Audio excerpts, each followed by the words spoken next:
Je suis extrêmement sensible, touché de l'affluence et de tous les amis que j'ai pu croiser, rencontrer et saluer en arrivant. Merci donc vraiment pour le lancement de notre institut Maria Novák. Alors je voudrais aujourd'hui, en guise de brève introduction, vous dire le pourquoi et le pourquoi de cet institut avant de passer la parole à Thierry. Mais avant toute chose, je voudrais quelques remerciements rapides. D'abord le premier, rapide mais important, le premier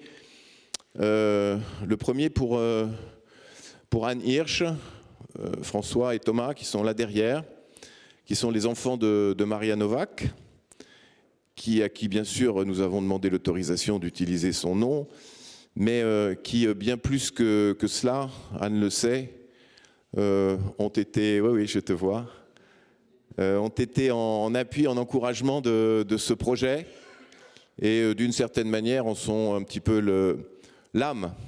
Et donc merci d'être là tous les trois.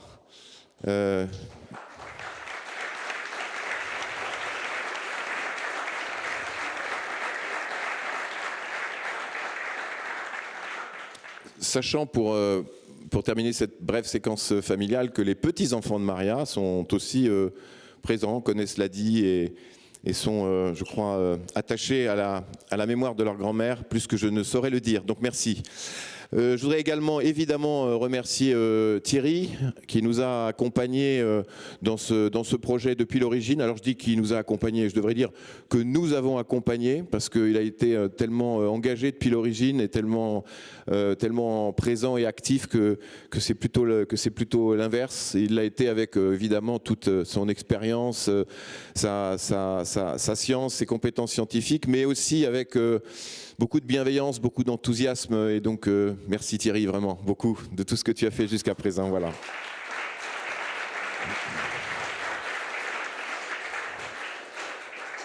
Et enfin, parce qu'il faut bien s'arrêter d'un périmètre restreint, même si les remerciements pourraient être infinis, et merci à Alice Rosado qui a été la cheville ouvrière de ce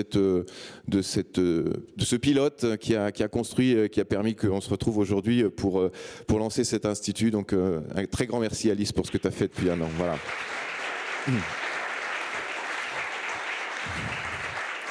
Alors le pourquoi de l'Institut, en fait l'idée nous est venue il y a maintenant 2 ans, très peu de temps après le décès de Maria, parce que on a été nombreux à se dire qu'il fallait que sa mémoire se perpétue. Alors elle n'avait pas besoin de nous pour se perpétuer, mais quand même on sait que ces choses-là passent si on n'agit pas et si on ne fait pas, que donner un nom de salle de réunion à Maria c'est bien, mais enfin c'est pas ça qui va inscrire son nom dans la postérité.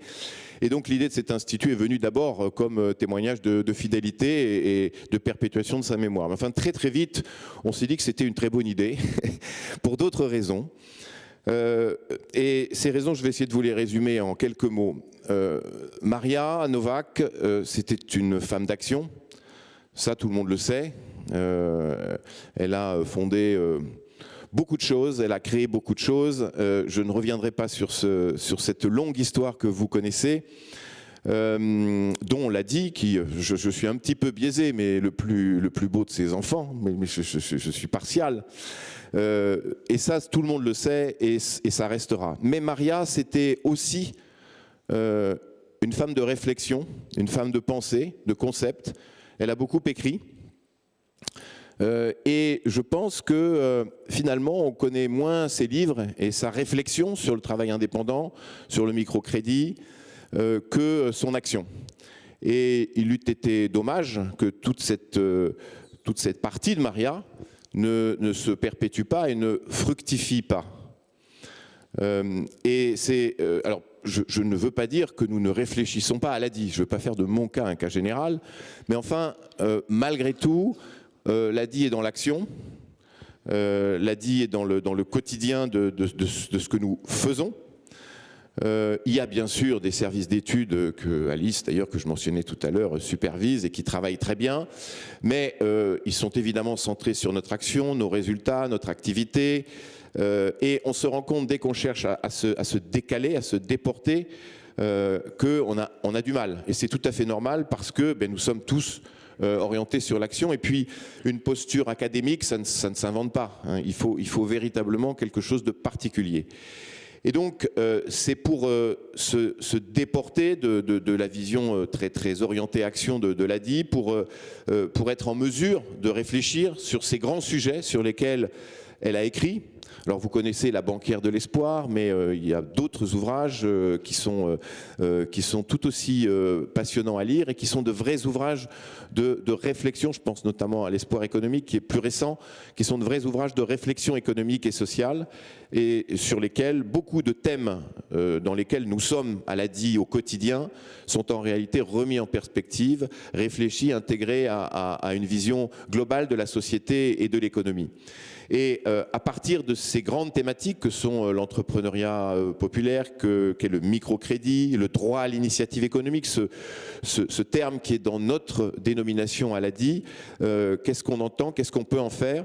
On se rend compte qu'en réalité, la réflexion académique, la recherche dans ces domaines, je n'en dirai pas plus, mais quand même est assez limitée. Elle existe, elle est éparse, mais finalement, c'est un univers dans lequel il y a assez peu de pensée et assez peu de discours qui viennent conforter l'action que les uns et les autres nous menons en faveur de l'entrepreneuriat. Et donc, c'est ayant conscience de ça que nous nous sommes dit que l'idée de l'Institut, au-delà même de la perpétuation de la mémoire de Maria, était une bonne idée. Et donc, voilà le pourquoi. On a mis un peu de temps à construire parce qu'on voulait que ce soit bien construit. Maintenant, le pourquoi, pour faire quoi? Et là, je dirais, il y a trois choses. On va retrouver d'ailleurs le pourquoi. La première, évidemment, c'est d'être présent avec le nom de Maria Novák et les thématiques de Maria Novák et de faire mémoire.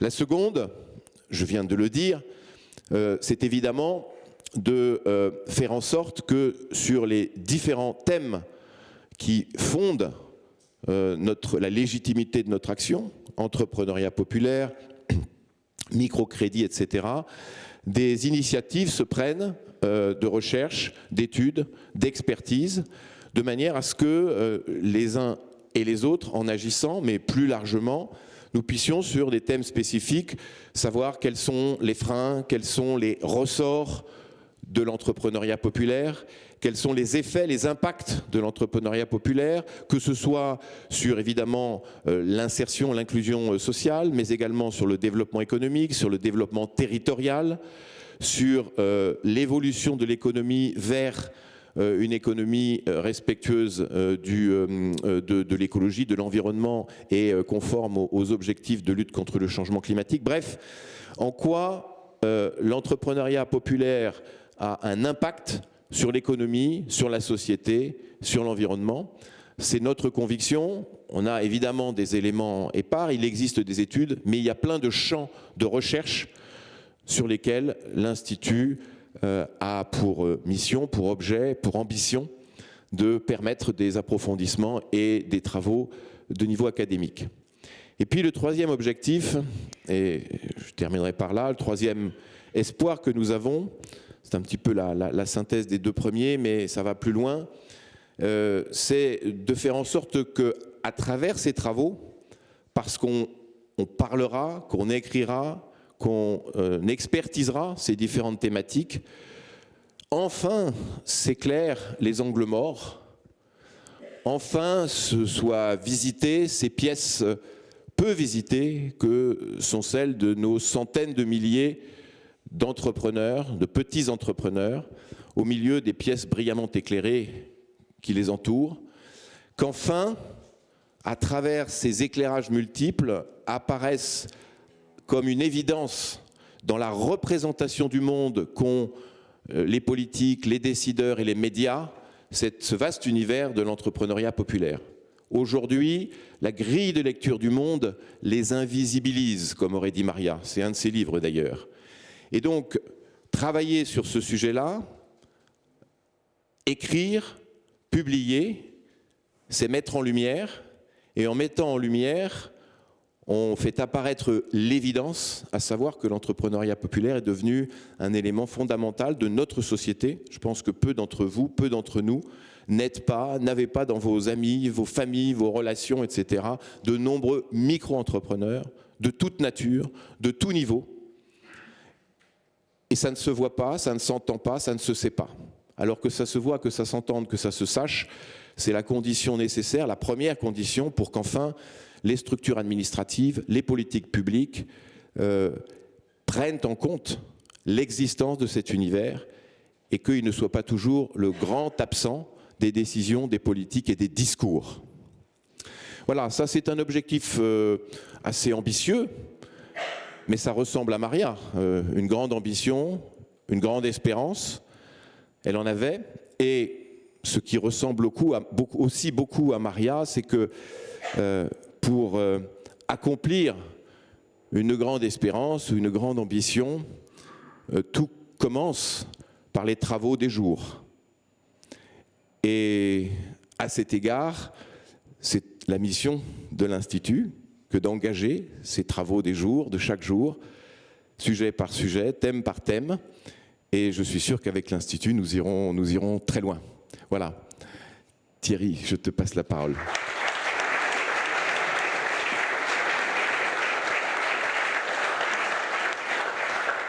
Bien, bonjour, merci Frédéric, bonjour à mesdames, bonjour messieurs. Je vais également commencer par des remerciements, d'autant plus qu'il y a des engagements associatifs que l'on prend pour des raisons techniques, il y a des engagements associatifs que l'on prend pour des raisons professionnelles, ça fait toujours l'idée d'être utile, mais cet engagement-là, il recouvre pour moi une saveur toute particulière. D'abord la dimension familiale, je suis extrêmement sensible, et donc je salue également Anne, que j'ai eu le plaisir de rencontrer au début du mois de juillet, parce qu'il était impensable pour moi d'accepter une telle responsabilité sans avoir, je ne vais pas dire le blanc-seing, mais enfin d'avoir échangé avec la famille de Maria. La deuxième chose, c'est que certains d'entre vous le savent, j'ai enseigné pendant près de 30 ans à l'ESSEC. On a créé la chaire entrepreneuriat social. Je dis on parce qu'on était nombreux. Il y a d'ailleurs un certain nombre des acteurs de l'époque qui nous ont accompagnés, Hugues qui est présent. Et évidemment, Maria était, alors on va prendre des termes très éclairés que tu évoquais, un rôle modèle. Et évidemment, une source d'inspiration extraordinaire, à la fois pour des personnes comme moi, parce qu'elle se battait contre tout le monde. Elle se battait contre le système en place. Et quand on est professeur, on a cette possibilité de temps en temps de proposer autre chose que le mainstream, de proposer autre chose que le discours commun. Et donc dans mon histoire personnelle en plus, essayer de faire comprendre à toute une ensemble de personnes qui ne veulent pas comprendre qu'il y a un problème, qu'il y a une vraie question, eh bien j'ai été confronté à la question de l'autisme, eh bien c'était quelque chose d'important. Donc pour moi, il y a vraiment une dimension très forte. Pardon d'avoir pris 2 minutes pour partager cela avec vous, mais c'est tout le sens de ce qu'on va faire aussi longtemps que le conseil d'administration continuera de m'accorder sa confiance pour diriger le conseil scientifique de cette institution. Donc d'abord un grand merci à Frédéric, ça fait longtemps qu'on se connaît, ça aide pour trouver des convergences de pensée. Un grand merci à tout le conseil d'administration d'avoir donc d'abord eu cette bonne idée, parce que c'est une idée qui un jour Frédéric m'a appelé en me disant voilà on a cette idée, génial, et ensuite d'avoir donc choisi de m'associer à ce projet. Alors qu'est-ce qu'on va faire? On a trois grands objectifs. On va d'abord essayer de comprendre et de savoir. On est dans un domaine dans lequel les postures, les convictions, les affirmations, qui ne sont pas toujours très bien étayées, font florès. L'idée là, c'est de prendre le temps, au-delà de l'action qui est primordiale. Je suis prof, mais pour moi, l'action, elle est le cœur de tout. L'idée, c'est de comprendre, de passer de ce que l'on pense, de ce que l'on croit, qui est très important, à ce que l'on sait. Avec toutes les limites du savoir, toutes les limites de la connaissance, mais il y a cette ambition de construire un corpus, de construire un certain nombre d'éléments pour étayer des affirmations, des convictions qui peuvent être opposées, mais qui est tout aussi respectables les unes que les autres, mais qu'on puisse discuter argument contre argument et non pas posture contre posture. La deuxième idée, c'est d'analyser les situations et d'éclairer. Alors c'est peut-être un peu ambitieux, mais l'idée, c'est de se dire que il y a toute une série d'acteurs aujourd'hui de l'écosystème qui ont besoin de bénéficier d'éléments de réflexion et qui sont prêts à les prendre en compte pour autant qu'on les leur propose.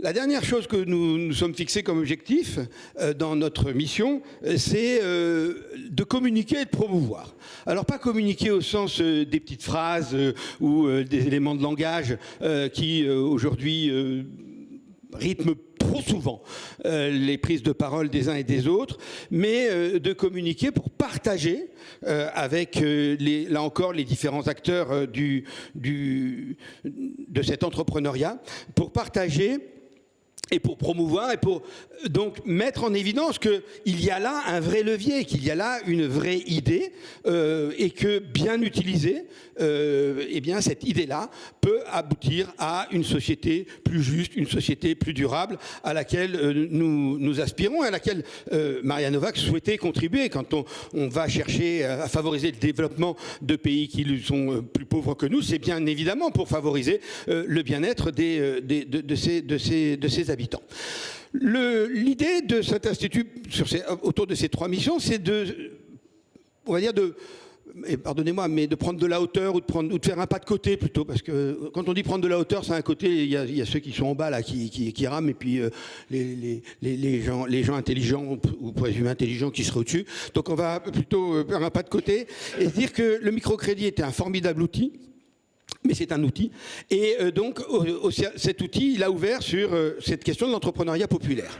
Et de la même façon qu'on s'est interrogé sur la question de savoir ce qu'était l'entrepreneuriat social. Pendant des années, on me disait, mais l'entrepreneuriat social, c'est quoi ton affaire ? Bon, dans les dîners parisiens, j'essayais d'expliquer.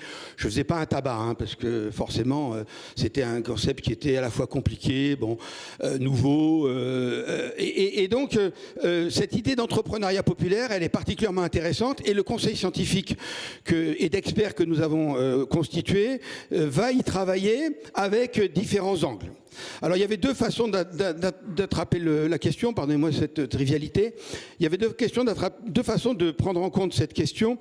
C'était d'abord par les publics prioritairement visés, donc les personnes les plus pauvres, les femmes, les personnes handicapées, les jeunes des quartiers prioritaires de la ville, bref, toutes celles et tous ceux qui à la fois sont éloignés souvent de l'emploi et à la fois encore plus éloignés de la dynamique entrepreneuriale. Donc il y a cette première grille de lecture. Deuxième grille de lecture qui est plus autour de schémas transversaux, c'est-à-dire est-ce qu'on est face à un phénomène sociologique, est-ce qu'on est face à un phénomène historique, est-ce qu'on est face à un phénomène économique et de gestion, est-ce qu'on est face à une dimension de management? Bref, toutes ces dimensions-là vont concourir à nous aider à construire ce concept d'entrepreneuriat populaire. Il y a un autre concept qui est en cours et qui a bien avancé ces dernières années, qui est l'entrepreneuriat territorial, l'entrepreneuriat de territoire. Comment est-ce que, par rapport à un territoire, on peut, grâce au levier entrepreneurial, favoriser et faciliter une dynamique et un dynamisme social, puisque nous partons du principe que l'économique va servir le social et pas l'inverse. Voilà, donc et puis il y a le grand cadre du développement durable. Là aussi, si on regarde il y a 20 ou 30 ans en arrière, le développement durable était considéré comme un concept pour universitaires fatigués en quête de légitimation de son salaire. Aujourd'hui, c'est un cadre de référence que l'ensemble des entreprises se sont appropriées. Donc c'est toutes ces dimensions-là, c'est autour de toutes ces dimensions-là que nous allons travailler avec un conseil scientifique qui est composé de 4 professeurs.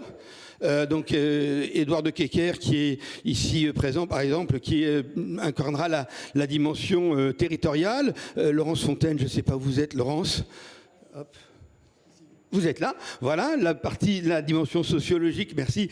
La dimension sociologie, histoire, avec de très nombreux travaux sur déjà sur la pauvreté. C'est ce qu'on se disait en préparant la réunion avec Laurent, c'est que l'avantage quand on a un peu travaillé, c'est que un peu travaillé longtemps, c'est que on peut mobiliser des jeunes gens de 50 ans qui comme ça vont pouvoir donner leur pleine mesure. Alors à 40 encore mieux. Romain Slitine, qui est ce garçon qui a travaillé sur l'entrepreneuriat de territoire, qui travaille sur l'entrepreneuriat social, qui a travaillé avec Didier Chabot, mon collègue de Paris 1 à la Sorbonne, et qui apportera également son éclairage en tant que professeur. Et puis il y a 4 experts qui sont donc Pauline Arnaud-Blanchard, je ne sais pas si Pauline est arrivée, qui est directrice générale fondatrice de H-Up Entrepreneur, qui est une association qui favorise le travail des personnes handicapées. Il y a Françoise Larreur, qui est présidente de la Fondation Massif, avec un passé et un engagement de 30 ans dans le monde syndical, et qui nous aide. Valérie Lyon, qui est rédactrice en chef du média Vive, du groupe Bayard, c'est la média qui est dédié aux femmes. Et puis Aziz Seni, Aziz, je ne sais pas si tu es là, pas encore, qui est un ancien entrepreneur accompagné par l'ADI, qui a grandi à Mantes. Il avait écrit un ouvrage il y a quelques années, L'ascenseur social est en panne, j'ai donc pris l'escalier. Et donc Aziz nous apportera son regard. Il y avait cette idée, quand on a parlé avec Anne de cet institut, d'être toujours connecté aux utilisateurs, à ceux qui font effectivement l'entrepreneuriat. Et c'est ce défi-là que nous allons essayer de relever tous ensemble, c'est-à-dire conceptualiser, concevoir, élaborer, tout en restant en permanence connecté. Voilà, c'était à la réalité. Voilà, c'était les quelques premiers mots que je voulais partager avec vous. Un grand merci à vous tous d'être présents ce matin. C'est une belle façon de rendre hommage et de perpétuer la mémoire de ceux qu'on a aimés, et de ceux avec qui on a travaillé et avec qui on a pris du plaisir à échanger, à débattre. Donc c'est un moment très intense. Et sauf si Frédéric ou Alice, vous avez un point, on va pouvoir attaquer le deuxième temps de cette matinée. Je vous précise qu'à 10h30, quand vous nous quitterez, le conseil scientifique sera installé officiellement. On va procéder à quelques échanges, évidemment. Mais avant 10h30, nous vous avons donc invité à cette table ronde à laquelle 4 participants ont accepté de contribuer. Alors, je vais commencer par Nicole, qui est entrepreneur à l'ADI. Donc, si vous voulez bien aller vous asseoir sur la scène, parce que table ronde...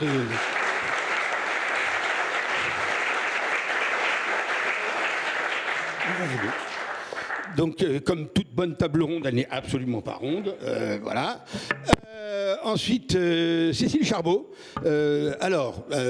Cécile, vous représentez la Direction générale de la formation de l'emploi, la Direction générale de l'emploi et de la formation professionnelle, DGEFP. Merci beaucoup également d'être présente.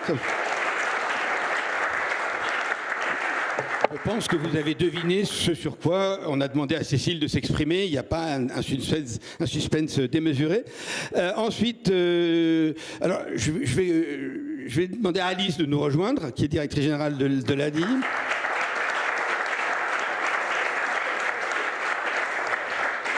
J'hésitais entre les femmes et les invités en premier, mais j'ai privilégié les femmes en premier.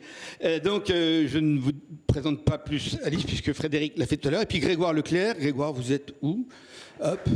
Qui est auto-entrepreneur de longue date.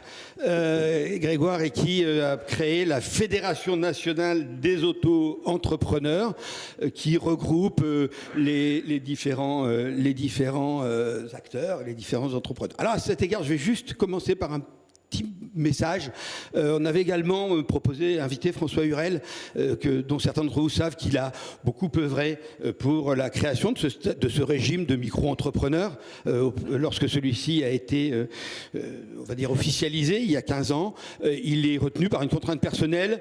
Il m'a demandé pas de vous saluer, mais de saluer la mémoire de Maria, avec qui il m'a indiqué ce que je savais, avoir eu une vraie complicité, avec y compris une proximité géographique de locaux Et donc je le fais pour marquer le fait que cette démarche-là, elle est évidemment une démarche collective de longue date et qui mobilise et nécessite l'engagement de très nombreuses personnes et même les absents méritent que leur travail soit salué. Voilà, alors on va démarrer cette table ronde. Alors je vais prendre mes anti-sèches, n'est-ce pas, parce que le thème de la table ronde, c'est l'entrepreneuriat est-il un vecteur d'égalité des chances, un levier d'autonomisation ou au contraire une forme de précarisation moderne et qui ne dit pas son nom de personnes dont on exploiterait la force de travail. Les deux idées peuvent être développées.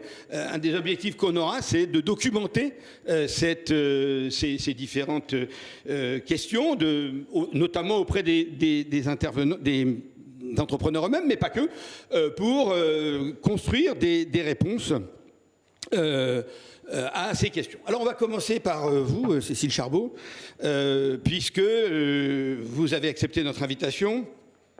Nous savons également, et je suppose que vous avez déjà appris par cœur le petit livret que nous avons établi avec, et surtout Ardis d'ailleurs, avec Alice et Mathilde. Je ne sais pas si Mathilde est là, Mathilde Boutelier, mais je la remercie beaucoup parce qu'elle a beaucoup travaillé, donc merci Mathilde.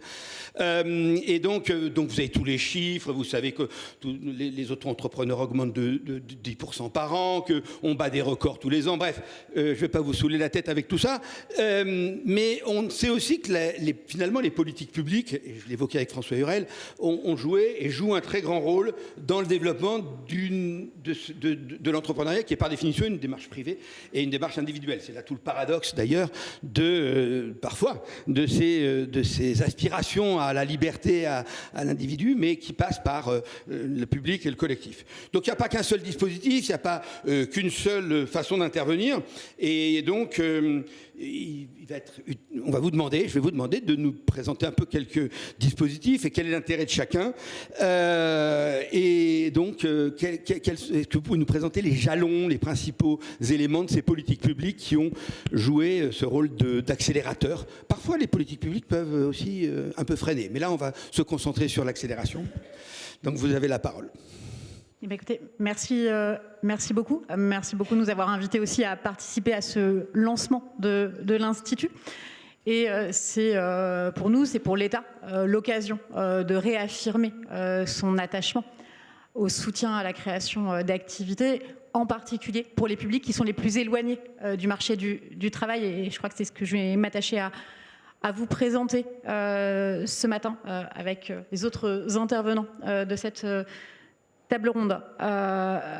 Pourquoi est-ce que l'État est particulièrement attaché à soutenir la création d'activités précisément pour ces publics, et pourquoi le ministère du Travail, que je représente ce matin, s'est engagé? D'abord, je crois que l'État a affirmé très clairement en 2019, au moment de l'élaboration du pacte d'ambition pour l'insertion par l'activité économique, le fait que l'inclusion des personnes qui sont les plus éloignées du marché du travail, elle repose, en tous les cas pour celles qui le souhaitent, et je crois que ça c'est vraiment important, elle repose sur le travail indépendant et pas uniquement sur l'emploi salarié. Je pense que c'était important de le poser, et de le poser de façon aussi explicite. Pourquoi est-ce qu'on est également très, très mobilisé sur ces sujets? Et puis je tempérerai peut-être un petit peu le fait que ce sont des politiques et des actions un petit peu oubliées de l'action publique, parce que finalement, des parcours d'accompagnement de qualité permettent aussi à des personnes de se remobiliser pour l'emploi, fût-il in fine un emploi salarié ou la reprise d'une formation qualifiante. Et un parcours positif, pas nécessairement un parcours qui aboutira à la création de l'entreprise, même si évidemment on le souhaite pour la personne qui s'est engagée dans ce projet, mais c'est aussi un parcours qui va permettre de développer des compétences, qui peut permettre également de mobiliser et d'obtenir des certifications à l'issue du parcours d'accompagnement, que ce soit des compétences en termes de gestion, des compétences en termes de pilotage des projets, des compétences en termes de communication, un ensemble de compétences qui vont être des leviers en termes d'insertion, y compris dans un emploi salarié. Et puis, pourquoi est-ce que l'État est engagé dans le soutien de ces actions ? Parce que, évidemment, et ça je crois que c'est assez documenté maintenant, la pérennité d'une entreprise, elle est aussi fonction de la qualité de l'accompagnement du créateur, et ça dès le stade du démarrage de son projet. En termes de méthode, l'État évidemment n'intervient pas seul dans ces actions de soutien à l'entrepreneuriat. Évidemment, on s'appuie énormément sur les réseaux d'accompagnement à la création d'entreprises, sur l'ADI, en particulier, que nous avons choisi de soutenir, en particulier au regard de leur ancrage territorial. Vous parliez d'entrepreneuriat territorial, mais c'est bien ça aussi qu'on recherche au travers de l'action des réseaux. C'est le soutien jusqu'au plus près des territoires, jusqu'au plus près des besoins. Ça veut dire aussi au regard de leurs partenariats, des partenariats qui ont été mis en place, en particulier avec France Travail, avec les missions locales, avec les Cap Emploi, à la fois pour leur capacité à repérer ces personnes qui sont souvent invisibles, vous le disiez, il y a un sujet de connaissance finalement, mais y compris dans le repérage des publics en particulier, mais également parce que ça permet aussi, peu techniquement, un peu en jargon, de sourcer finalement ces publics et pour les accompagner dans leurs projets. Évidemment, l'État s'appuie sur l'action de BPI France, qui est un peu la tête de pont de l'État en matière d'accompagnement à la création d'entreprises. Et puis, l'État intervient en complémentarité de l'action des régions, mais je pense qu'on y reviendra un petit peu plus tard dans cette table ronde. Et puis, en termes d'action, puisque c'est précisément sur la question des actions que vous m'invitez à intervenir, je crois que la richesse de l'action, elle repose aussi sur la capacité à mobiliser une palette d'actions qui sont complémentaires. Des actions qui vont à la fois permettre de mobiliser du financement, puisque c'est évidemment nécessaire au démarrage d'un projet, et en particulier pour des personnes qui sont plus fragiles, plus éloignées, plus précaires, mais également en termes d'accompagnement et de développement de compétences entrepreneuriales. En termes de financement, le Fonds de cohésion sociale, l'État est engagé en garantie de prêts, et le Fonds de cohésion sociale permet à des structures, alors comme l'a dit, comme France Active, de proposer aux personnes qui sont éloignées du marché du travail l'accès à des microcrédits professionnels qui sont garantis par l'État. Permet également d'avoir accès à des prêts d'honneur solidaires, donc des prêts à taux zéro, qui permettent à ces personnes de constituer un capital de départ et d'amorcer la levée de financement. Et puis en complément des dispositifs, dire un petit peu de droit commun, comme l'ACRE, mais qui permet aussi de bénéficier d'exonérations partielles de charges sociales au démarrage. Au-delà de la question des financements, qui est évidemment importante, je crois que c'est surtout sur l'accompagnement qu'on souhaite marquer notre intérêt et notre attachement. Parce que l'accompagnement, et je l'ai déjà dit, mais l'accompagnement à des créateurs d'entreprises, il est essentiel pour assurer la viabilité du projet de création d'entreprise, et en particulier pour des publics qui sont éloignés du marché du travail, parce que c'est cet accompagnement aussi qui va contribuer à renforcer les compétences des porteurs de projets et qui va leur permettre d'acquérir, de développer un certain nombre de compétences et de ressources, qu'elles soient financières ou techniques, pour la réussite de leur projet entrepreneurial. Pour le ministère du Travail, plusieurs dispositifs aujourd'hui existent, que ce soit via les expérimentations des entreprises d'insertion par le travail indépendant, que ce soit via des appels à projets portant précisément sur l'inclusion des travailleurs indépendants. Le programme ITI, Inclusion par le travail indépendant, aujourd'hui c'est 100 millions d'euros mobilisés par le ministère du Travail depuis 2021. Ce sont plus de 60 000 personnes éloignées du marché du travail accompagnées dans ce cadre, et dont certaines ont pu bénéficier d'aide au démarrage de leur projet, c'est en tous les cas l'engagement de s'appuyer sur des réseaux dont c'est le métier, qui en sont les spécialistes, dont l'ADI, évidemment, est complètement partie prenante, mais c'est l'engagement de s'appuyer sur ces réseaux pour accompagner, pour conseiller, pour former et, dans certaines situations, pour financer des porteurs de projets dans la réalisation de leurs projets. Et on pense qu'effectivement, en accompagnant ces publics, ces dispositifs vont contribuer à réduire le risque d'échec, finalement, et en cela vont contribuer à une plus grande égalité des chances de ces publics qui n'ont pas naturellement l'accès, ou moins facilement que les autres, l'accès à la création d'entreprises, alors qu'en réalité, ils sont tout autant porteurs d'innovation, et peut-être d'innovation un petit peu plus discrète. Peut-être en termes de chiffres, je pense que c'est intéressant aussi de se repartager quelques chiffres un petit peu marquants. Vous parliez de l'accès à l'entrepreneuriat des femmes. Dans le cadre du Fonds de cohésion sociale, 48% des bénéficiaires, donc quasiment la moitié des bénéficiaires, sont des femmes. Dans le cadre du programme Inclusion par le travail indépendant, c'est 54% des bénéficiaires qui sont des femmes en démarche de création d'entreprise. C'est 11 points de plus que la part des femmes créatrices en 2023. Je crois que ça, c'est un vrai marqueur.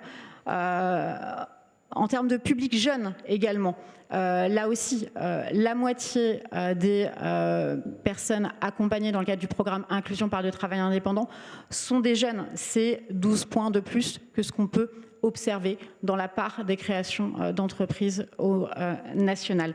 Donc il y a un vrai ciblage de nos dispositifs. La part des allocataires du RSA également. Ce sont plus du tiers des personnes accompagnées dans le cadre du programme Inclusion par le travail indépendant qui sont des allocataires du RSA. Ça veut dire plus de 20 000 allocataires du RSA qui ont été accompagnés depuis le démarrage dans le cadre de ce programme. Et c'est 10 points de plus pour les personnes qui sont accompagnées par l'ADI, dont je tiens effectivement à souligner l'engagement auprès de ces publics particulièrement fragiles. Et puis, un petit peu plus récemment, l'État s'est engagé plus particulièrement en soutien à l'entrepreneuriat dans les quartiers, vous l'évoquiez, avec une trajectoire jusqu'à 2030, un plan entrepreneuriat quartier 2030 qui aura vocation, avec le soutien de la BPI, avec le soutien de la Caisse des dépôts, et du ministère de l'économie à soutenir la création dans les quartiers. C'est plus de 450 millions d'euros qui sont aujourd'hui mobilisés dans le cadre de ce plan pour les quartiers. Voilà. Écoutez, merci beaucoup. Je pense que j'aurai l'occasion d'intervenir et de reprendre un petit peu la parole. En tous les cas, je crois que c'était vraiment important pour nous de pouvoir présenter cette palette d'actions qui ont vocation à être complémentaires et qui ont vocation à effectivement soutenir l'accès des personnes qui sont les plus éloignées à la création d'activités. Merci pour cette première intervention, dont je dois dire qu'elle répond parfaitement à la commande, donc merci à vous, c'est toujours plus agréable pour celui qui est en charge d'animer, et en plus vous avez respecté le chrono, donc vraiment la vie est belle. Donc ce qu'on peut permettre de retenir de votre intervention, c'est cette dimension de complémentarité d'abord entre la politique publique et les acteurs de l'accompagnement, et puis la dimension qui est financière évidemment, mais aussi on va dire extra-financière avec cette question de l'accompagnement, avec cette question de la recherche de celles et ceux qui ne viennent pas spontanément, et puis enfin aussi l'ouverture à de nouveaux acteurs avec une croissance. La part des femmes entrepreneurs est passée de 30 à 40% en moins de 10 ans, et ça me fait ma transition puisque je vais me tourner vers Nicole Tanneau, que je remercie d'être présente. Nicole a créé Canimo Création. Alors, ne vous jetez pas sur vos portables pour chercher le site de Canimo. Il y a un site, mais il est en maintenance. Donc, vous avez des flyers que vous pourrez récupérer à la sortie. Donc, Nicole, vous avez évidemment une histoire. Vous êtes une entrepreneuse. On va je vais vous demander de témoigner. Il ne s'agit pas de considérer que toutes les entrepreneuses sont comme vous. On ne va pas faire d'un cas particulier une généralité. D'ailleurs, pour enrichir et pour compléter votre propos, tout à l'heure dans la salle, je donnerai la parole à d'autres entrepreneurs qui sont présents et qui viendront apporter leur éclairage. Donc, ce que je vous propose, c'est que vous nous racontiez votre histoire, puisque vous êtes en fait un serial entrepreneur. Votre histoire d'entrepreneuriat a commencé il y a longtemps, 2005, si je ne dis pas de bêtises. Merci beaucoup. Famille Maria Novak, mesdames et messieurs, je vous remercie de l'opportunité que vous me donnez d'être aujourd'hui là pour parler de ma marque et témoigner de mon expérience professionnelle. Je suis Marie-Nicole Tano, fondatrice de Canimo Création, une entreprise spécialisée dans la fabrication et de vente d'accessoires de maison et de mode. J'utilise des pagnes africains tissés artisanalement en Afrique, comme le kente, le wax ou du pagne baoulé. Auparavant, j'ai été aide-soignante pendant plus de 30 ans. Et à la suite d'un accident de travail, je me suis retrouvée dans l'obligation de me reconvertir. Ce qui a abouti à une première entreprise de bijoux, une entreprise de création de bijoux en 2005. En Corse, j'habitais. J'ai bénéficié d'un microcrédit de la part de l'ADI et 2 ans après, j'ai dû quitter la Corse pour des raisons familiales et radier mon entreprise pour me retrouver à Paris. À mon arrivée à Paris, malgré mes problèmes de santé, j'ai dû reprendre le métier d'aide-soignante en vue de subvenir aux besoins de ma famille, mais avec de nombreux arrêts de travail et des traitements médicaux souvent difficiles à supporter. Cette situation a duré jusqu'au confinement en 2020, où j'ai décidé, fort heureusement, de refaire une autre entreprise, et c'est Positive Planète qui m'a aidé à structurer et à mettre Canimo Création en place. Ils m'ont mis en contact avec l'ADI qui a bien voulu m'accorder un crédit d'un montant de 2 500 € que j'ai pu solder 1 an et demi après.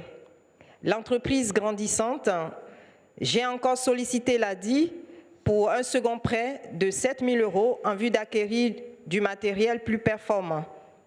Cette dernière somme a été soldée 2 ans et demi après. En 2024, j'ai encore pris un prêt de 12 000 €, pour l'achat d'un véhicule de service. L'ADI m'a également permis de pouvoir avoir accès à des formations dans le numérique pour faire évoluer la visibilité de mon site et me familiariser avec l'outil informatique. L'ADI a aussi mis à ma disposition des boutiques éphémères où j'ai pu exposer pour me faire connaître. Et parmi cette boutique éphémère, il y en a une que l'ADI a avec une collaboration avec une maison de retraite de Coriam. Et dans cette maison de retraite, lorsque nous allons exposer dans cette boutique, nous devons faire des activités avec les personnes âgées. Et cela, c'est un échange très enrichissant, et pour eux et pour nous aussi. Donc, à l'occasion de toutes ces expositions dans les différentes boutiques, j'ai rencontré une cliente qui, par coïncidence heureuse, était une conseillère de l'ADI, et ayant vu ce que je faisais, ayant remarqué que je le confectionnais moi-même, m'a mis en relation avec une association qui s'appelle Migracop, qui mutualise un atelier de couture et des bureaux. Dans cette association Migracop, j'ai eu un immense plaisir de rencontrer des responsables et entrepreneuses de qualité dans divers domaines d'activité. Migracop accueille et accompagne des porteurs de projets réalise des ateliers d'animation loisirs créatifs, travaille en collaboration avec des structures telles que Printemps S-Mode et voilà.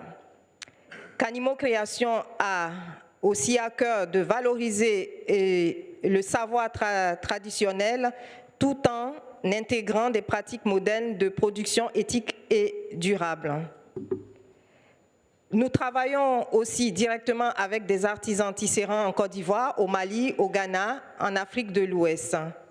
Et en ma qualité d'auto-entrepreneur, ne disposant pas encore de boutique permanente pour exposer, je mène une activité en baoulé, dans l'interprétariat à mes heures libres auprès de l'ISM Interprétariat, en collaboration avec l'OFPRA, l'Office française de protection des réfugiés et apatrides, et à la CNDA, la Cour nationale des droits d'asile. Cette activité est inscrite à mon cabis d'auto-entrepreneur.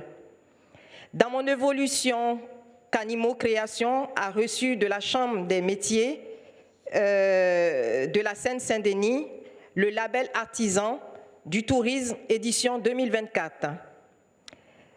Canimo Création n'entend pas dormir sur ses lauriers à l'avantage du label reçu. Nous envisageons d'aller plus loin et de développer davantage nos activités. Canimo Création sera en boutique partagée avec d'autres créateurs au centre commercial au Paris Nord et au centre commercial BI2 à Torcy au mois de novembre et décembre prochain pour ceux qui veulent acheter les petits cadeaux de Noël.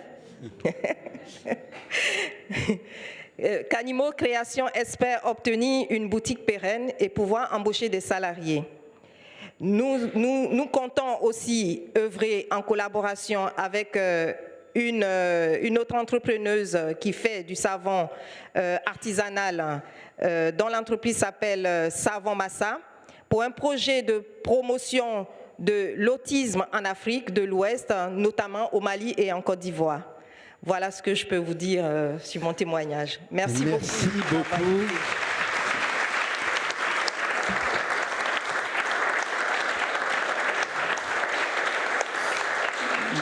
Alors, ce que je peux vous dire aussi, c'est que parfois Nicole travaille aussi la nuit, parce qu'hier matin, quand on s'est parlé, elle sortait de sa nuit de travail, elle se couchait, moi je partais travailler.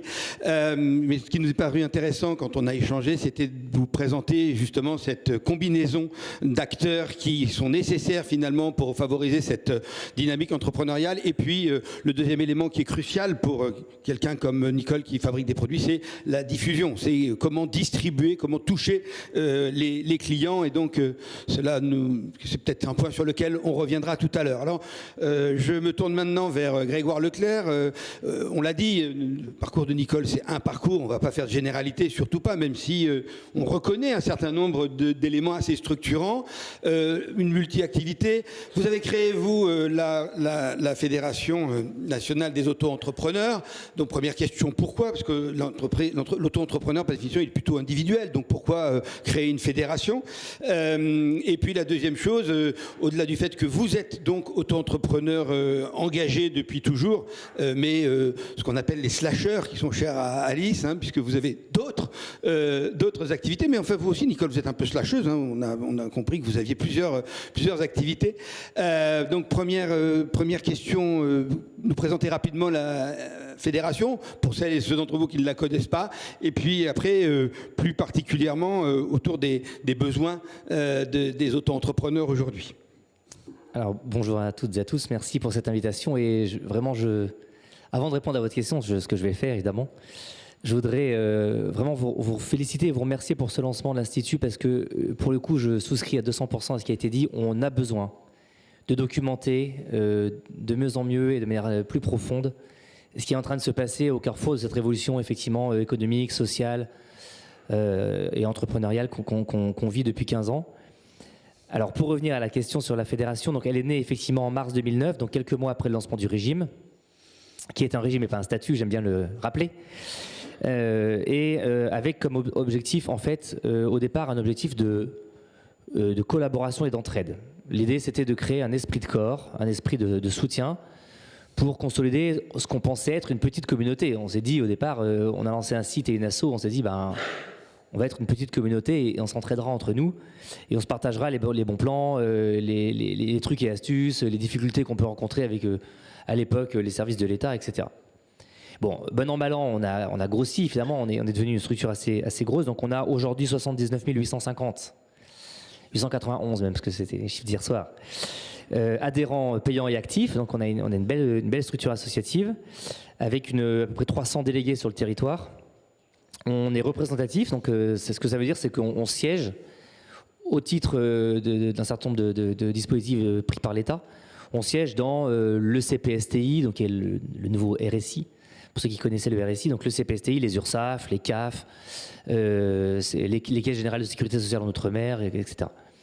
Donc ça, c'est notre première mission, c'est d'être le syndicat de défense, de porte-parole et de mise en visibilité, pour le coup, de cette population d'auto-entrepreneurs sur la scène politique et en particulier sociale, puisqu'on est très présent dans les organismes de sécurité sociale.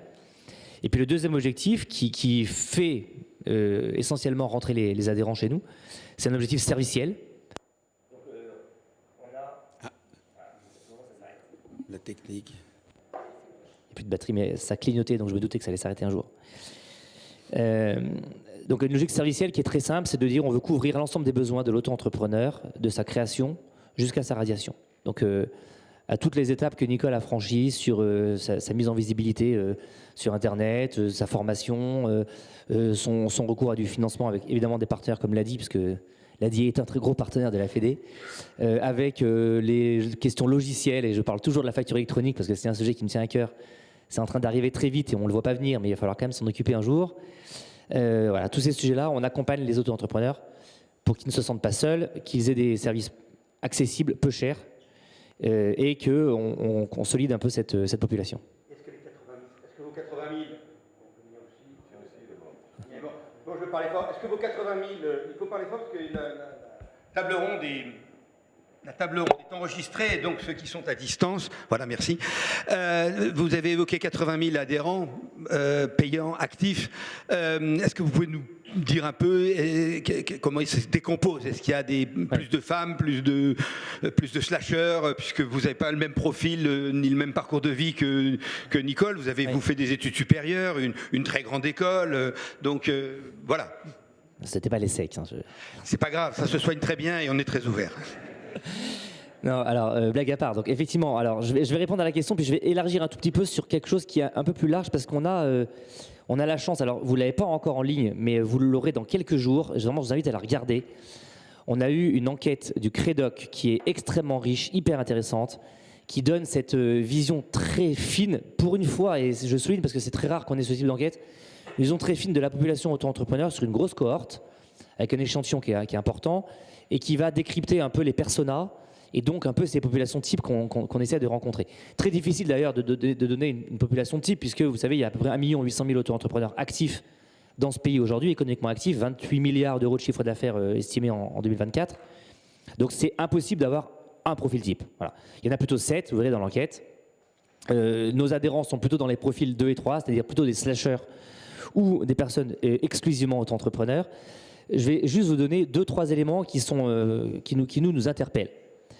Bon, alors déjà, le premier qui est quand même très important, c'est que c'est le régime qui est le plus équilibré entre les hommes et les femmes.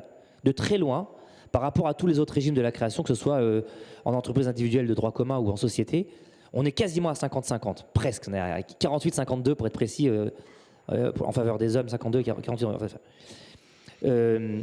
Le deuxième point, c'est que majoritairement, on a des auto-entrepreneurs qui ne sont pas formés, qui sont très peu formés, et avant, d'ailleurs, qui ont des diplômes, des qualifications avant d'entrer dans la vie professionnelle qui sont plutôt inférieures et à la population active française et aux autres types d'entreprises, et qui, en plus de ça, ne se forment pas à la création quand ils s'y mettent. On a 23% des auto-entrepreneurs qui ont été formés au moins une fois dans leur parcours entrepreneurial de micro-entrepreneurs. Et d'ailleurs, ça va avec, ils ne sont pas préparés. Alors, c'est pas toujours obligatoire, j'entends que ça ne soit pas nécessaire quand on est un slasher qui fait du consultant au bouche à oreille, etc. Mais un quart seulement des auto-entrepreneurs font une étude de marché. Un quart. Donc c'est quand même, on n'est même pas à la moitié, moi je pense que c'est un des objectifs qu'il faudrait qu'on poursuive. Et surtout, le dernier point le plus important, c'est que 19% ont créé une activité économique par nécessité alimentaire. Donc en fait, dans les 1 800 000 dont on parle, il y a 19% de ces auto-entrepreneurs qui l'ont créé par nécessité économique vitale. Et alors, ce qui est intéressant dans cette répartition, c'est qu'il y a 6 points sur ces 19 points qui ne relèvent de rien, c'est-à-dire qu'ils sont demandeurs d'emploi non indemnisés, ils n'ont pas d'activité économique à côté, donc ils ne sont pas slasheurs, ils ne sont rien. Et il y en a 13 points qui en réalité sont aussi salariés. Alors quand on dit salariés, ils ont un petit contrat de travail en général, de l'intérim, un CDD, etc. Mais ils sont quand même salariés et malgré tout, ils ont une nécessité économique à créer une entreprise. Merci beaucoup. C'était important de mettre en évidence ce ressort. Au-delà des besoins que Cécile Charbot soulignait, de pouvoir présenter les ressorts et puis de mettre en évidence l'hétérogénéité de cette cohorte, de ce vivier de talent et d'énergie. Alors Alice, comme on est en famille, je vais te tutoyer, parce que j'avais mis vous sur mon conducteur, mais on va se tutoyer. Je vais te demander, d'une part, si tu veux bien réagir aux propos à la fois puisque tu es la dernière des trois premiers intervenants, mais surtout en 6 minutes, qui est un exercice redoutablement complexe, de faire une synthèse des points les plus importants du document sur lequel on a travaillé. Et l'objectif de ce document, c'était de marquer d'entrée de jeu qu'on voulait partir de l'existant et qu'on commençait d'abord par un travail, une analyse qui a duré quand même 3 ou 4 mois. Mathilde a travaillé sur cette question pour affirmer ça de façon symbolique, l'ambition de méthode de notre institut. Voilà. Je vais tenir le timing, Thierry. Alors juste peut-être une première réaction effectivement aux propos précédents. Je pense que ce qu'on voit, c'est le changement de regard sur le travail non salarié, alors qui est un changement de regard soit effectif, soit souhaité, enfin une visibilité qu'on veut donner. C'est vrai ce que vous exprimiez tout à l'heure d'un point de vue des politiques d'emploi et d'insertion. Parce que encore il y a quelques années, au pire, le travail salarié c'était vraiment vu comme quelque chose par dépit, par défaut, faute d'avoir un travail salarié. Au mieux, on se disait que c'était un parcours qui permettrait de retrouver un emploi salarié, mais il n'empêche que l'horizon c'était quand même l'emploi salarié, et on voit que ces dernières années, effectivement, le regard porté sur le travail non salarié dans ces politiques d'emploi et d'insertion a changé. En se disant que c'était aussi des choix. Alors, tu évoquais 19%, mais il y a quand même 80% du coup dans la population pour qui la création d'entreprise est un choix. On voit d'ailleurs que la première motivation, que ce soit au national, que ce soit dans les études d'impact qu'on peut réaliser à l'ADI, c'est bien d'être indépendant et d'être son propre patron. Donc, on est vraiment sur une démarche choisie. Et par ailleurs, toujours dans une perspective de politique d'emploi et d'insertion, on est sur un levier d'insertion durable. Vous parliez des taux de pérennité. Alors, je vais aussi du coup parler de quelques chiffres aussi de l'étude d'impact qu'on vient d'achever à l'ADI. Les taux de pérennité des entrepreneurs financés et accompagnés par l'ADI, c'est de 80%. Ça signifie que 2 à 3 ans après le financement de l'ADI, 80% des entreprises sont toujours en activité. Donc ça relève bien le sujet du travail non salarié comme un outil au service des politiques d'emploi et d'inclusion dans une perspective à la fois choisie et à la fois durable. Je voulais revenir là-dessus. Et puis aussi, voilà, donc deux ou trois autres chiffres complémentaires. 70% des personnes interrogées dans le cadre de l'étude d'impact ADI, en tout cas, préfèrent le statut travailleur indépendant. On a 15% pour qui salarié ou indépendant, c'est pareil, et puis 10% qui préfèrent le travail salarié. Donc effectivement, je pense qu'on est bien sur la question du changement de regard vis-à-vis du travail non salarié.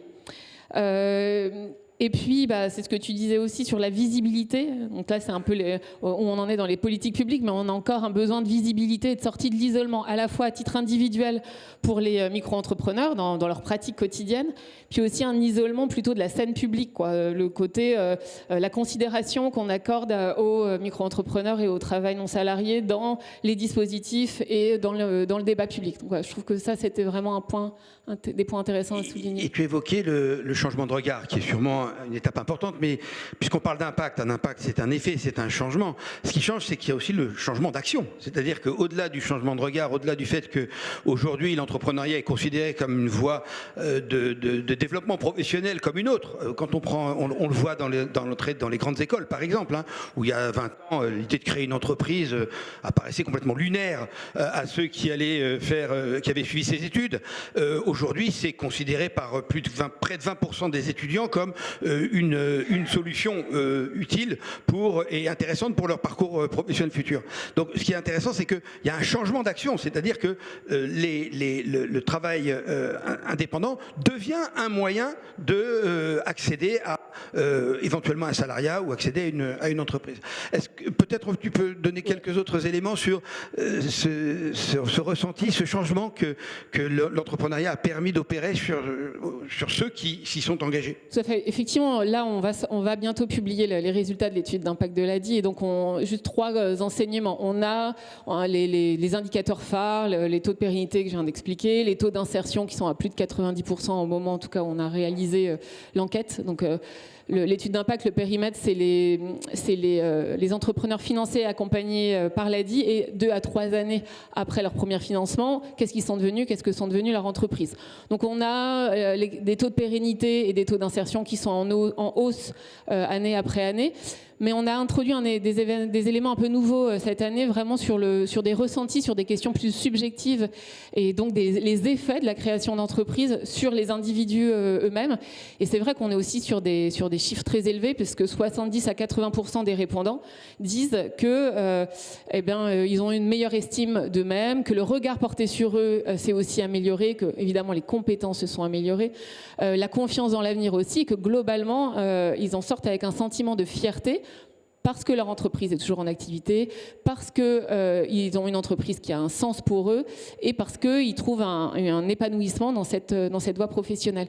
Et juste pour finir sur l'étude d'impact aussi, parce que ça reprend un peu ce qu'on se disait tout à l'heure en tout cas que l'étude d'impact témoigne aussi de grands mouvements de société. En fait, on le voit parce qu'on a les pluriactifs, les slashers, qui représentent quand même 30% des répondants, en tout cas, dans notre étude d'impact. Donc on voit bien qu'il y a cette porosité entre le travail salarié et non salarié qui conduit finalement à une modification du rapport au monde du travail et des aspirations professionnelles.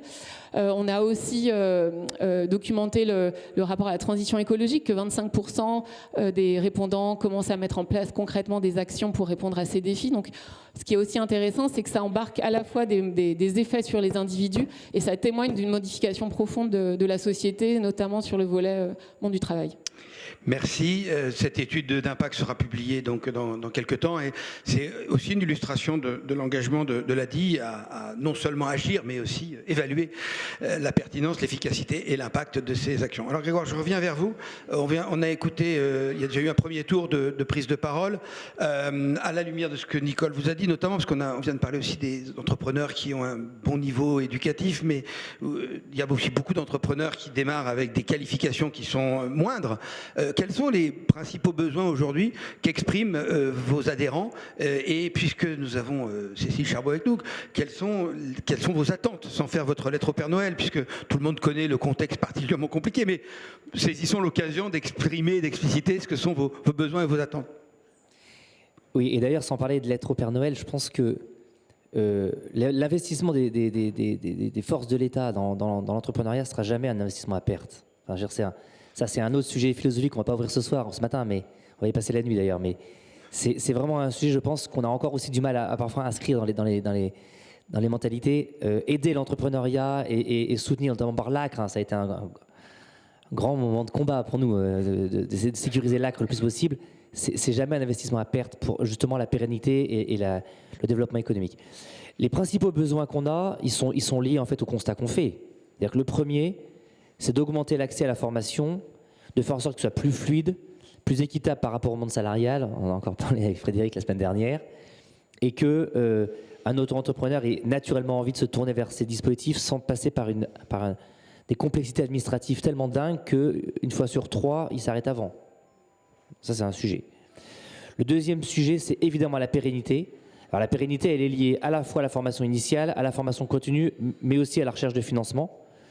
Nous, on est toujours un peu effrayés de voir qu'on a grosso modo 200 000 à 250 000 radiations chaque année d'auto-entreprises qui s'arrêtent, souvent parce qu'ils sont un peu en... Alors c'est un mix, hein, ce que dit Alice à l'instant, c'est entre des gens qui veulent retourner vers le travail salarié parce qu'ils sont c'est plus à l'aise, ils sont plus confortables avec ce modèle, et de gens qui ont échoué, et souvent par manque d'accompagnement. Donc là, il y a un sujet quand même sur l'accompagnement, et qui viendra évidemment consolider la pérennité. L'ADI a une pérennité qui est juste 4 fois plus importante que celle qu'on a sur la cohorte générale des auto-entrepreneurs. 4 fois plus importante. Ce qui est une belle preuve de l'importance de l'accompagnement. Bien sûr, c'est la preuve, c'est vraiment la preuve par A plus B.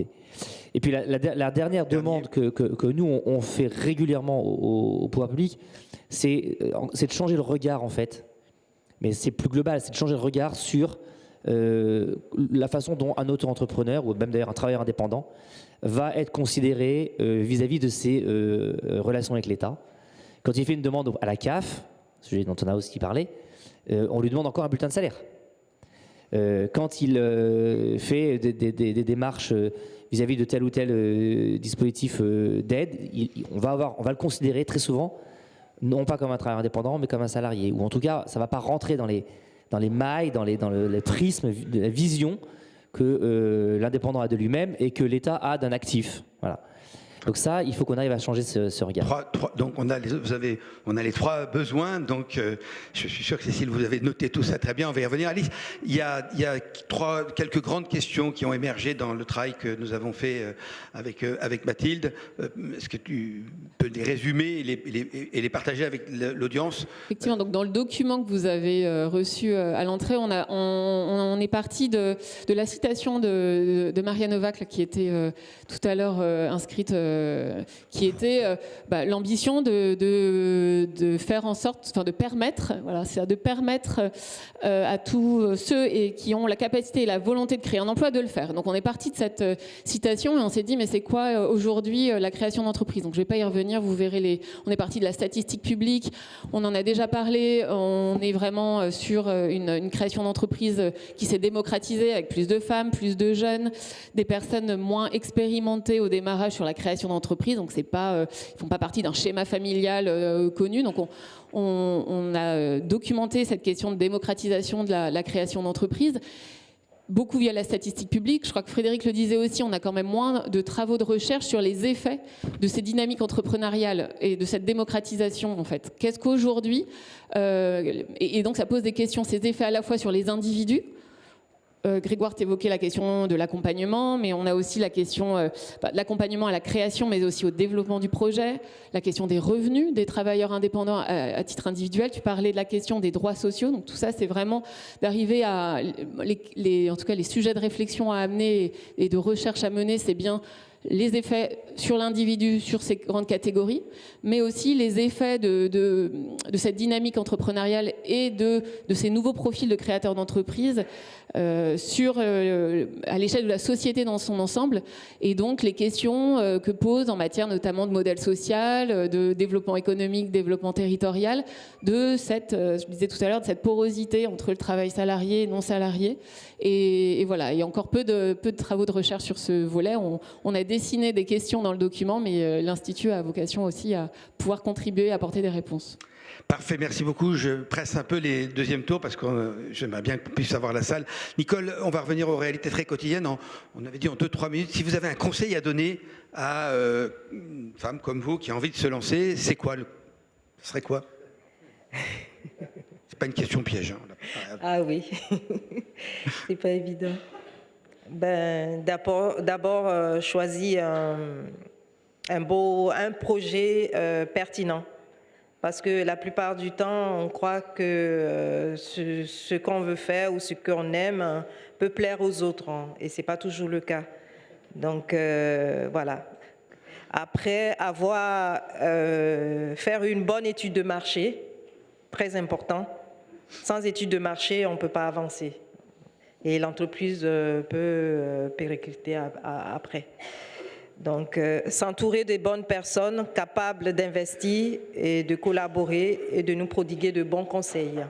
Très important. Avoir toujours un plan B au cas où on a des difficultés. être positif, résilient et persévérant.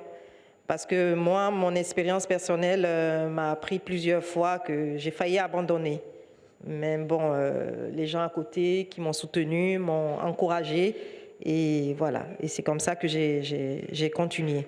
Consacrer suffisamment de temps à son activité, parce que ça demande beaucoup, beaucoup, beaucoup de temps. Être, comment on dit, polyvalent et continuer à se former en permanence. Savoir anticiper et puis être organisé. Voilà. Bon, ben voilà, une bonne liste de courses. Vaste programme. Mais...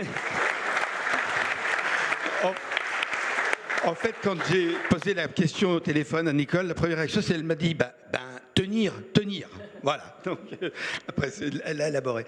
Cécile Charbot, vous avez ouvert la table ronde, vous la concluez avec, donc, si vous voulez bien apporter quelques premiers éléments de réponse aux questions qui ont été posées, et puis revenir aussi sur l'articulation de la politique de l'État avec les régions, notamment, et les départements, dont on sait qu'ils jouent un rôle également important dans cette dynamique.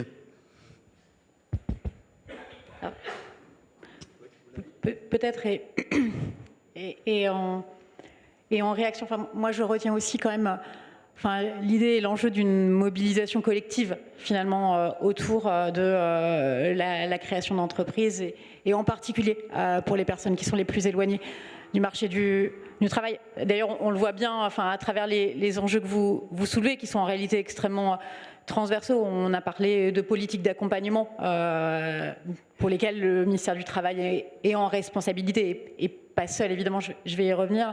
Mais vous avez aussi parlé d'enjeux de simplification de l'action publique. Vous avez parlé aussi des enjeux d'accès aux droits et aux droits sociaux des travailleurs indépendants. Donc on voit bien qu'en réalité, il y a un enjeu un petit peu collectif dans la prise en compte de ces sujets.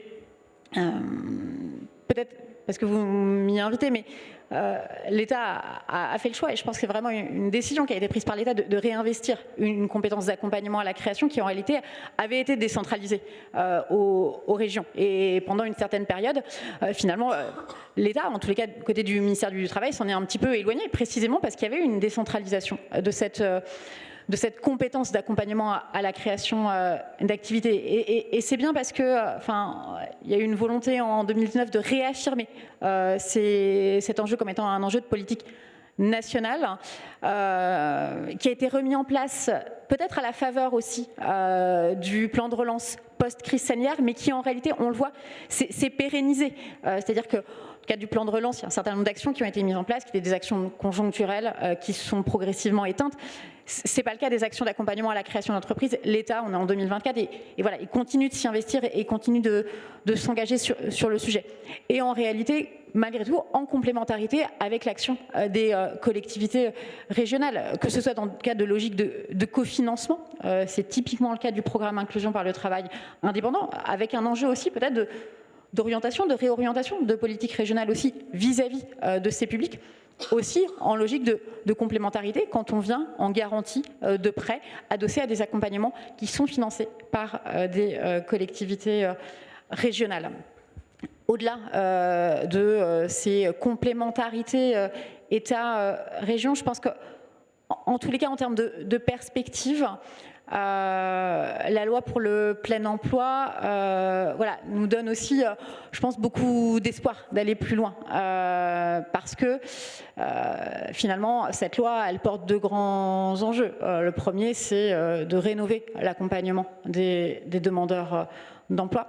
Le second, c'est de créer un écosystème qui soit fédéré et de finalement rénover un petit peu en profondeur les modalités d'action commune. Et à ce titre-là, la loi, elle crée un nouveau réseau, qui est le réseau des Pour l'emploi, qui a vocation à fédérer l'ensemble des acteurs de l'emploi, de l'insertion, de la formation, autour des enjeux d'accompagnement des publics les plus éloignés. Et les structures, les réseaux d'accompagnement à la création d'entreprises sont des parties prenantes du réseau pour l'emploi. Ils font partie du réseau pour l'emploi. Ça veut dire quand même que très concrètement, les réseaux participent à la gouvernance nationale, ils participent aussi à la gouvernance territoriale. On a peut-être assez peu parlé de territoire, ou un petit peu indirectement, mais en réalité, voilà, l'entrepreneuriat territorial et on va dire la mise en œuvre territoriale des politiques d'accompagnement à la création d'entreprises, elle passe aussi par la création de ces instances régionales, départementales, locales, qui seront coprésidées par l'État et par les collectivités territoriales. Ces instances du réseau territorial pour l'emploi, elles sont en train de se mettre en place dans les régions, elles sont en train de se mettre en place dans les départements, elles sont en train de se mettre en place à l'échelle locale.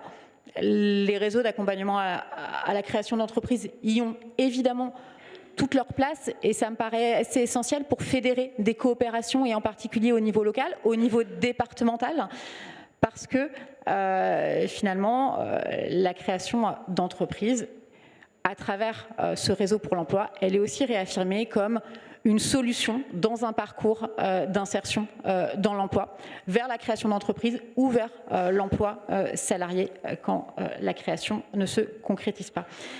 Voilà, donc je crois que ça nous donne aussi de belles perspectives d'intégration finalement dans le droit commun des politiques de l'emploi de ces acteurs de la création d'entreprises.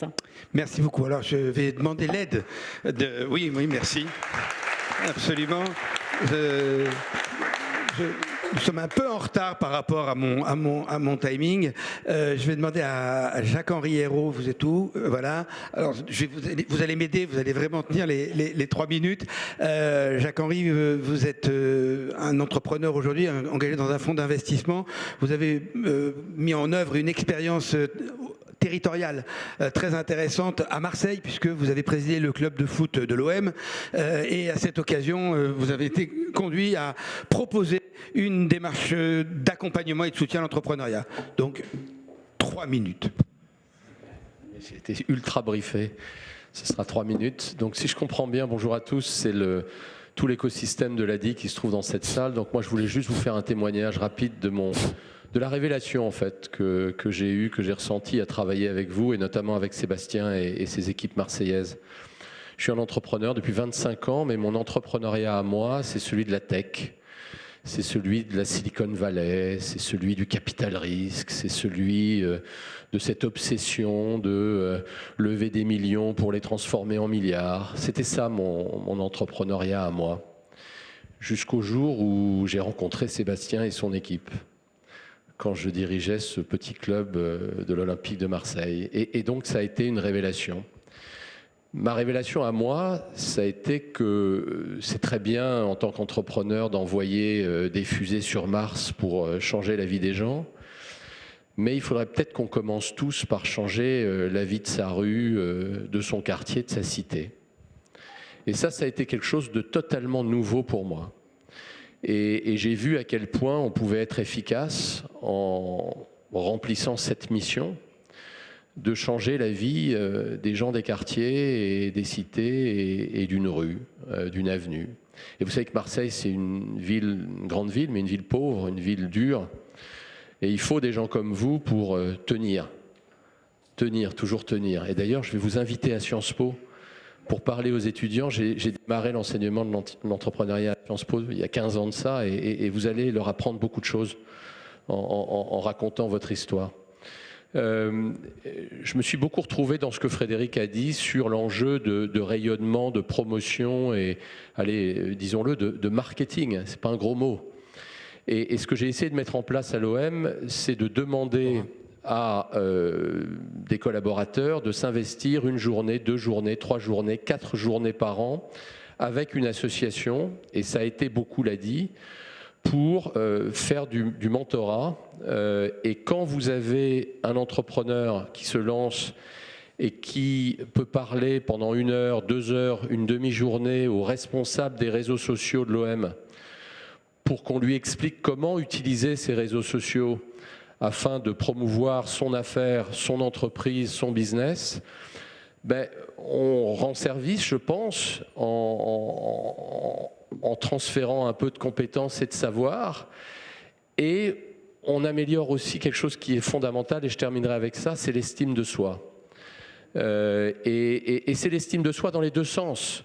De la part de l'entrepreneur qui a cette opportunité de parler aux responsables des relations, enfin des réseaux sociaux de l'OM, mais il y aurait plein d'autres exemples à donner.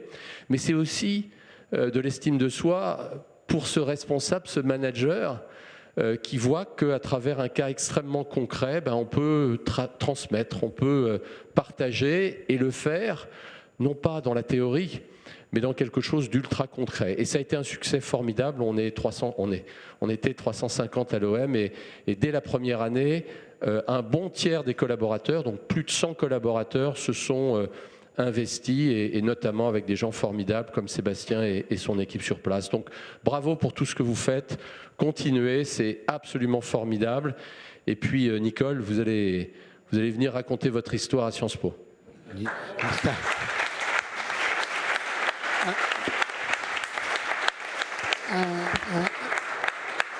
Un parcours de star vous attend, vous voyez. Merci beaucoup Jacques-Henri, et c'était aussi une autre manière d'illustrer l'importance de l'accompagnement, puisque en fait on voit bien que l'entrepreneuriat c'est une question d'argent, mais pas que. Et donc c'est un autre éclairage. Radia, vous êtes où Radia? Là, Radia. Alors Radia... Vous avez grandi à Trappes, vous avez ensuite créé votre entreprise dans les services et aujourd'hui vous êtes membre de l'association Femmes Business Angel. Vous correspondez donc assez bien au profil de ces personnes qui théoriquement n'ont pas accès à l'entrepreneuriat et pourtant. Donc vous aussi 3 minutes, il faut m'aider parce que sinon je ne tiendrai pas. Pardon. Ça va être très court. Merci beaucoup pour cette invitation Thierry. C'est effectivement un sujet auquel je suis très sensible puisque, comme vous l'avez dit, j'ai grandi effectivement dans les quartiers prioritaires de la ville. Je n'étais pas forcément destinée à créer mon entreprise, mais j'ai eu de la chance aussi. Je l'ai créée très peu de temps après mes études. Et la principale difficulté que j'ai rencontrée, ça a été de trouver une banque déjà et de trouver des financements. Et c'est vrai que je me suis dit, si j'avais été encore dans ces quartiers prioritaires, si j'avais pas eu un associé homme aussi pour m'accompagner, je pense que mon entreprise n'aurait jamais vu le jour. Heureusement, ça a été le cas. Mon entreprise a même plutôt bien marché. Je l'ai ensuite même également bien vendu. Ça m'a permis de faire des belles rencontres également tout au long de mon parcours. Mais c'est vrai qu'aujourd'hui, on voit que la difficulté d'accès au financement, il est toujours réel. Aujourd'hui, effectivement, je suis administratrice chez Femmes Business Angel. Donc, nous sommes un réseau de business angels qui accompagnons des entreprises. Mais la difficulté des femmes est encore très réelle puisqu'elles sont environ 12% seulement des montants totaux de financement aujourd'hui sont à destination des entreprises féminines. Donc, vous l'avez compris, 88% des fonds vont vers des entreprises masculines et les femmes sont toujours donc très à la traîne chez cette partie financement qui est très importante pour que ces entrepreneurs populaires deviennent un jour des créateurs d'entreprises aussi et fassent encore grossir le levier dont vous parliez, à la fois d'égalité des chances mais aussi de développement économique. Donc nous, ce qu'on a trouvé comme solution chez Femmes Business Angel, c'est d'encourager plus de femmes à être investisseuses puisque les investisseuses vont naturellement vers des entreprises féminines. Mais je pense qu'il y a beaucoup d'autres sujets aussi à trouver. J'espère qu'on pourra, avec l'Institut Novac, travailler sur ces questions. Merci beaucoup. Et voilà un propos qui va parler à Valérie Lyon. Valérie, qui est donc membre du conseil scientifique et qui rédactrice en chef du média Vive, qui est un média destiné aux femmes et fait par les femmes. Je crois qu'il y a comme un homme ou deux qui traînent quand on va sur le site. Il y en a. Bon, voilà. Alors, il nous reste 10 minutes pour prendre un certain nombre de questions de la salle. Alors, vous voulez bien vous présenter pour qu'on sache de vous parler. 2, une question, pas là, brève et synthétique, et 3, éventuellement, la personne à laquelle vous voulez adresser la question. On va prendre une première série de 3 questions. Qui veut poser des questions? Monsieur Gagné. Donc Daniel Barouin, mécène depuis de nombreuses années à l'ADI et puis cofondateur de l'Observatoire de l'engagement. Alors moi j'avais une question sur le choix d'institut, donc ça c'est très bien, mais pourquoi on n'a pas à un moment donné eu l'appellation think tank? Et derrière ça, ce n'est pas uniquement une question sémantique, c'est pourquoi on n'a pas dans le tour de table une mobilisation des acteurs du secteur privé concurrentiel. Donc je trouve que c'est très bien d'avoir le secteur solidaire et social, mais à l'heure où, je veux dire, les entreprises du CAC 40 ou d'ailleurs parlent d'inclusion, diversité, développement de l'ONU, objectif à satisfaire, on aurait, je pense, une formidable source de coopération. Alors, ma deuxième petite question, c'est est-ce que les dons pourront être fléchés sur l'Institut? Voilà, une question très pratique. La question, elle est ou pour Frédéric ou pour Alice, parce que pourquoi pas un think tank et pourquoi pas les acteurs du monde privé et du secteur privé concurrentiel? Et puis, est-ce que les dons pourront être fléchés sur l'Institut? Oui. La réponse est oui. Bonne nouvelle. La question est pour moi, pourquoi pas un think tank? Ça ressemble un peu à un think tank en réalité. Hein, donc il y a une question de vocabulaire, mais je ne suis pas sûr que, d'ailleurs, la plupart des think tanks ne s'appellent pas think tank, ils s'appellent fondation, institut d'ailleurs. Je pense à 2 cas particuliers que je connais bien. Par conséquent, c'est pas, voilà. Donc, je pense que sur la nature même de ce que nous voulons faire, c'est une réflexion, c'est du travail de fond. Donc, ça ressemble beaucoup. Donc, il y avait 2 sous-questions dans votre question. Donc, la première, moi, je vais dire, on peut appeler ça un think tank. Moi, je préfère appeler ça l'Institut Maria Novak, mais je pense pas que ce soit une différence.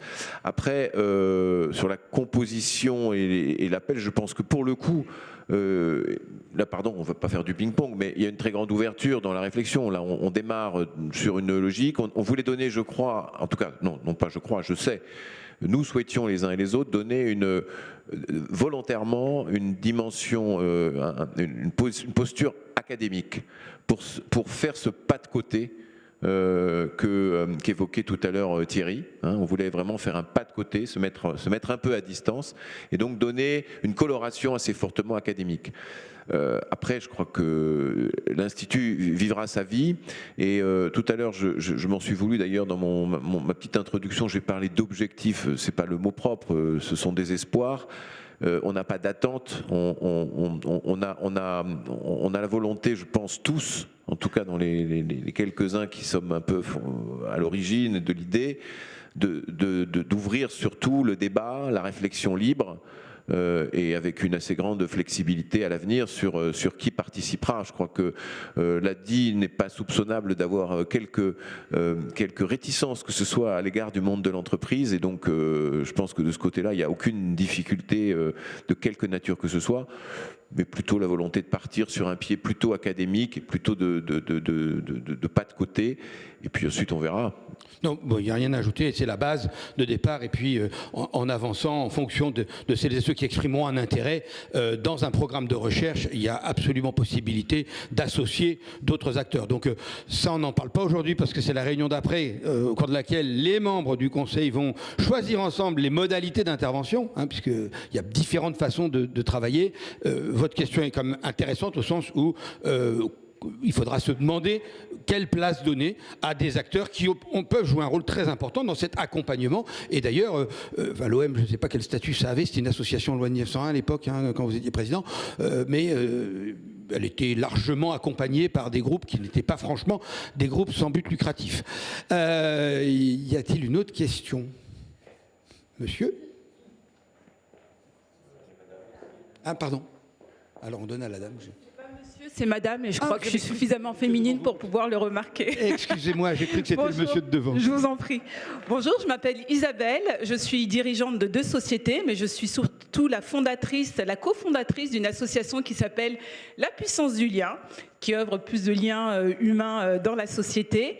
On œuvre sur 3 sujets essentiels qui sont le rapprochement des territoires, l'intergénérationnel qui est un vrai sujet et un enjeu de société, et également l'égalité des genres. Alors mon intervention, ce n'est pas du tout une question, mais vraiment une remarque déjà pour vous féliciter de ce merveilleux événement. Moi, je suis ravie d'être là. J'ai la chance de pouvoir naviguer d'événement en événement en événement, et celui-ci correspond vraiment aux valeurs d'une société dont on a besoin aujourd'hui. Mais je reste un petit peu sur ma faim concernant la question, est-ce que l'entrepreneuriat est vecteur d'égalité des chances? Encore une fois, j'ai la chance d'aller dans beaucoup d'événements et on y voit souvent les mêmes personnes et je ne sens pas que toute la société soit représentée sur ces sujets-là. Merci beaucoup. Alors c'est une bonne nouvelle que vous n'ayez pas la réponse et que vous restiez un peu sur votre faim, parce que c'est précisément ce sur quoi on a envie de travailler. Et donc si on vous avait rassasié, forcément les travaux à venir auraient manqué d'intérêt. Donc ça c'est le premier élément. Le deuxième élément, c'est que vous avez raison, on est souvent dans une forme d'entre-soi.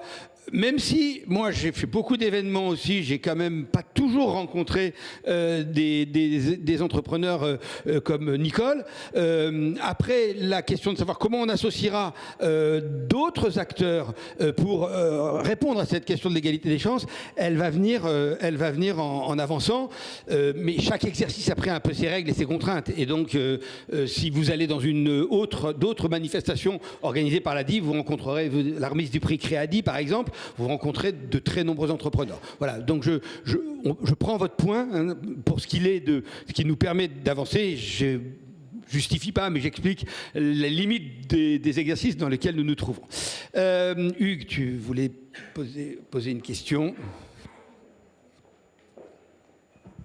Hugues Sibyl, je suis président du labo de l'ESS, un think tank. Alors moi, pendant des années, j'ai été l'interlocuteur de l'ADI et de France Active en tant que caisse des dépôts. Alors le matin, j'allais à des réunions de l'ADI, on me disait vive l'entrepreneuriat individuel. L'après-midi, j'allais à des réunions de France Active, on me disait vive l'entrepreneuriat collectif.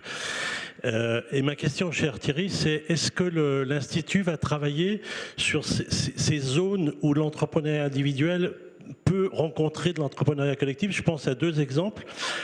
Start-up de territoire, que tu connais, ou les coopératives d'activité et d'emploi, où c'est des entrepreneurs individuels, mais ils se mettent à plusieurs. Et je trouverais vraiment bien que l'Institut Maria Novak travaille là-dessus. Et j'ai passé la matinée à la regarder, je la trouve toujours aussi impressionnante. Absolument, merci. Merci pour ta question. Effectivement, la notion d'entrepreneuriat de territoire, je n'ai pas employé le terme start-up, mais on va travailler sur cette question. Les questions qu'on avait posées à Grégoire, c'est pourquoi se regrouper alors que l'entrepreneuriat est au départ une démarche individuelle. Et clairement, comme tu le sais, l'entrepreneuriat social est aussi une démarche qui cherche à combiner la logique individuelle avec la logique collective. Donc oui, c'est sûrement un des axes qu'on va essayer d'approfondir, si toutefois mes 7 collègues le valident, puisqu'on va s'efforcer de fonctionner et de s'appliquer à nous-mêmes ce que nous prônons pour les autres, donc un fonctionnement collégial et collectif. Mais cette combinaison logique individuelle, logique collective, elle est effectivement au cœur aussi de ce qui a été la différence entre l'économie sociale et solidaire qu'on appelait canal historique et puis le mouvement venu des États-Unis d'entrepreneuriat au service de causes sociales. Donc voilà, pour répondre brièvement à ta question, il est 10h29. Je vais faire 1 minute de conclusion, d'abord pour remercier très chaleureusement nos participants.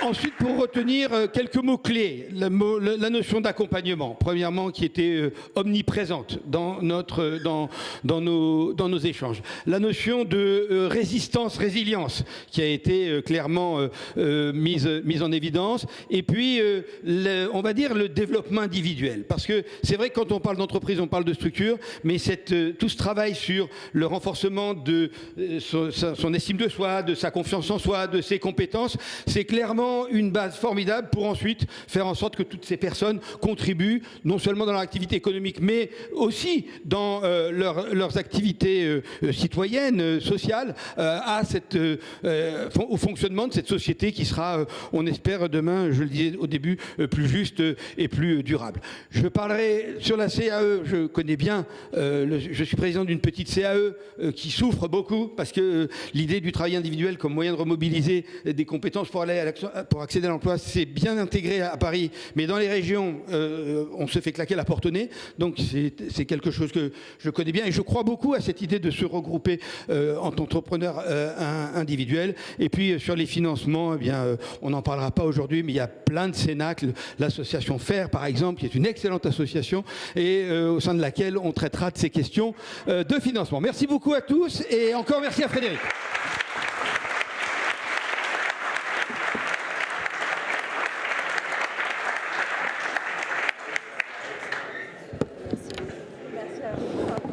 Merci beaucoup.